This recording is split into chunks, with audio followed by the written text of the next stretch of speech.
Recording studio Ekangar सराय।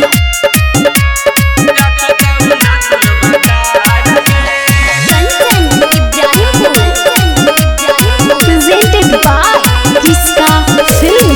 बोला ही ऐसन बोली के छौली लगा हो एकदम बेकार गे।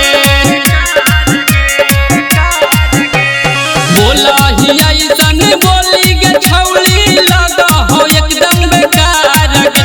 हाँ हाँ लगा हो एकदम बेकार गे। आगे हमारा ता बुझा हो के छौली रखता ना तोर बाजार गे। आगे हमारा ता बुझा हो के छौली रखता ना तोर बाजार गे।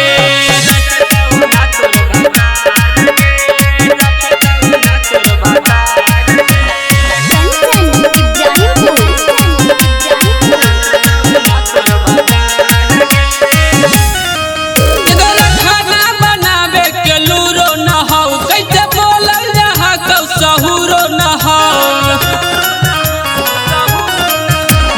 खाना बनावे के लूरो न हो कैसे बोलल जहाँ कौ सहूरो न हो।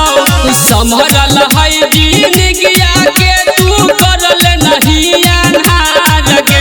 आगे करल नहीं अन्हार गे। आगे हमारा तो बुझा हो के छौड़ी रखतौ ना तोर बाजार गे। आगे हमारा तो लगा हो के छौड़ी रखतौ ना तोर बाजार गे।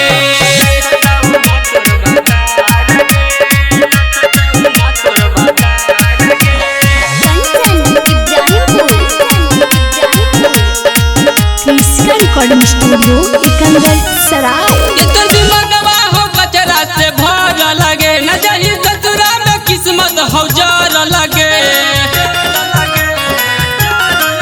इतर दिमागवा हो कचरा से भर लगे न जाही ससुरा में किस्मत हो जार लगे।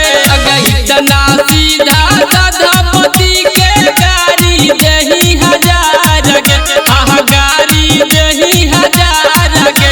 आगे हमारा तो लगा हो के छौड़ी रखतौ ना तोर बाजार गे। आगे हमारा तो बुझा हो के छौड़ी रखतौ ना तोर बाजार गे। किसका रिकॉर्डिंग स्टूडियो एकंगर सराय।